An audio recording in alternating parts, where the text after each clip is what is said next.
பிப்ரவரி 12ஆம் தேதிக்கான ஜீவ ஊற்று வேத தியானம் சங்கீதம் 9:6. சத்துருக்கள் என்றென்றைக்கும் பாழாக்கப்பட்டார்கள்.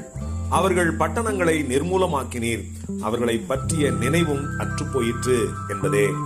சில மனிதர்களை நினைத்து பார்த்தாலே உள்ளம் நடுநடுங்கி போகிறவர்கள் உண்டு. ஈவு இரக்கம் இல்லாமல் நடக்கும் அரக்கர்களைப் போல நடந்து கொள்வார்கள். இப்படிப்பட்டவர்களின் செயல்கள் சாத்தானுடைய தூதர்களைப் போலவே அவர்களின் செய்கைகள் இருக்கும். மனிதர்களை பயமுறுத்தி அவர்களுக்கு கேடானவைகளை செய்வதையே பொல்லாத பிசாசுகள் எப்போதும் நோக்கமாக கொண்டிருக்கும். அதை போலவே சில பொல்லாத மனிதர்களும் நீதியாய் நடக்கிற மனிதர்களை பயமுறுத்தி அடிமைப்படுத்த முயற்சிப்பார்கள். வேதத்தில் சங்கீதம் 64:5 அவர்கள் பொல்லாத காரியத்தில் தங்களை உறுதிப்படுத்திக் கொண்டு மறைவான கண்ணிகளை வைக்க ஆலோசனை பண்ணி அவர்களை காண்பவன் யார் என்கிறார்கள் என்று கூறுகிறது.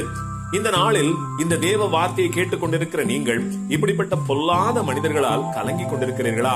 இவர்கள் எனக்கு எதிராக செய்கிற அக்கிரம செய்கைகளுக்கு முடிவே இல்லையோ என்று புலம்பிக் கொண்டிருக்கிறீர்களா?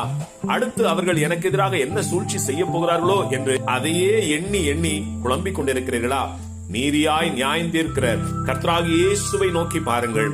அவர் உங்கள் தலையை உங்கள் சத்துருக்களுக்கு மேலாக உயர்த்துவார். உங்களை ஒவ்வொரு நாளும் கலங்க பண்ணுகிற உங்கள் சத்துருக்களை உங்கள் பாதையை விட்டு விலக்குவார். அவர்களை பற்றிய நினைவும் உங்கள் சிந்தையில் வராதபடிக்கு அவர்களுக்கு எவைகள் ஆஸ்தியாகவும் நம்பிக்கையாகவும் இருக்கிறதோ அவைகளை பாழாக்கி அவர்கள் பலனை குன்றி போக பண்ணுவார். ஆமேன். அல்லேலூயா.